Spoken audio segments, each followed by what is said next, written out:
लोकसभा निवडणुकीसाठी उमेदवारी अर्ज भरण्याची प्रक्रिया सुरू झाली आहे। पहिल्याच दिवशी नागपूर लोकसभा जागेसाठी उमेदवारी अर्ज आले आहेत। ही प्रक्रिया 27 तारखेपर्यंत सुरू राहणार असल्याची माहिती नागपूरचे जिल्हाधिकारी डॉक्टर विपिन इटनकर यांनी दिली। याशिवाय नागपुरातील निवडणुकीच्या दृष्टीने तयारी पूर्ण करण्यात आली आहे। तर सुरक्षेच्या कारणामुळे नामनिर्देशन प्रक्रियेबाबत जिल्हा दंडाधिकारी कार्यालयात काही महत्त्वाची पावलं उचलण्यात आली आहेत। पहले चरण में लोकसभा की जिन सीटों पर चुनाव होना है, मतदान होना है, उनके लिए नामांकन प्रक्रिया आज यानी बुधवार से शुरू हो गई है। नागपुर में भी ये प्रक्रिया शुरू हो गई है। हमारे साथ अधिक बातचीत करने के लिए मौजूद हैं रिटर्निंग ऑफिसर और नागपुर के जिलाधिकारी doctor Vipin Itankar sir. Sir ये बताएं किस तरीके की तैयारियां की गई हैं। आज पहला नामांकन का दिन था, कितने फॉर्म आए? पहले चरण में जो पार्लियामेंट्री कॉन्स्टिट्यूंसी इलेक्शन के लिए जा रहे हैं उसमें से नागपुर और रामटेक भी उसमें है। तो आज से नामांकन की प्रक्रिया शुरू हो गई है। एज अ आर मेरे पास नागपुर 10 पार्लियामेंट्री कॉन्स्टिट्यूंसी का मैं आर हूँ। मेरे कॉन्स्टिट्यूंसी में आज एक नामांकन अर्ज आया है। तो ये नामांकन अर्ज 20 से 27 तारीख तक चलेंगे, 3 बजे तक 27 के चलेंगे। तो मेरी सभी से यही गुजारिश है कि बीच में छुट्टियां भी है तो जल्द से जल्द अगर नामांकन दर्ज करेंगे तो काफ़ी सभी को मदद होगी।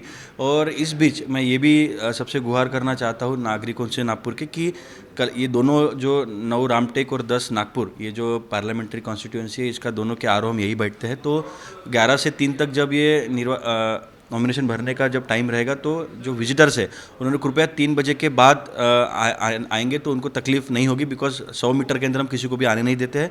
तो मेरी यही सबसे गुजारिश है कि आपको जो भी पर्सनल काम है कलेक्टर ऑफिस में तो या तहसील ऑफिस में, एसडीएम ऑफिस में, तो 3 बजे के बाद अगर आप आएंगे तो आपका काम आसानी से हो जाएगा। चुनाव आयोग ने बहुत फ्री एंड फेयर इलेक्शन की बात कही है, उसके मद्देनज़र किस तरीके के इंतजाम किए गए हैं? वो एक्चुअली हमारा 6 महीने से ही जो ये सिक्योरिटी एंगल से है, हमारा इंटर बॉर्डर डिस्ट्रिक्ट अपने एमपी के 3 जिले अपने से लग के हुए हैं, छिंदवाड़ा, सिवनी और अभी तीसरा एक उनका 3 जिले अपने से लगे हुए रामटेक पारसिवनी से। तो उनके वहाँ के जिलाधिकारी, वहाँ के एसपी, हमारे एसपी, हम सब जिलाधिकारी, हमारी कंबाइंड मीटिंग हो गई है। उसके बाद अभी आचार संहिता लगने के बाद एफएसटी, एसएसटी, सी विजिल जैसी तकनीक भी हमने इंस्टॉल कर दी है। कल एक्सपेंडिचर ऑब्जर्वर साहब भी आ गई है, उनकी हमने पॉलिटिकल पार्टीज़ की भी हमने मीटिंग ले ली है। सो ये सब अगर इंतज़ाम देखेंगे, हर जगह चेक पॉइंट लगे हैं, मुझे नहीं लगता कि कहीं पे भी इस इलेक्शन प्रक्रिया को हम बाधा पहुंचाने में किसी को अलाउड करेंगे।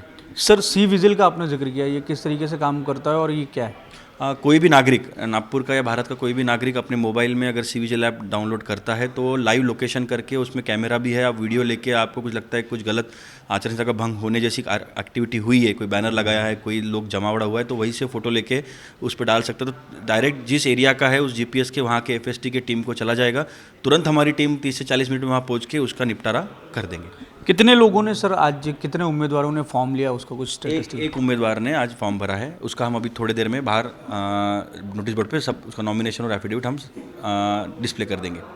धन्यवाद सर। तो इस तरीके से ये थे नागपुर जिले के जिलाधिकारी जो हमें बता रहे थे कि किस तरीके से चुनाव की तैयारियां जो हैं वो उन्होंने शुरू की है। कैमरामैन लोकेश मोहिते के साथ दिव्येश द्विवेदी, यूएसएन न्यूज़, नागपुर।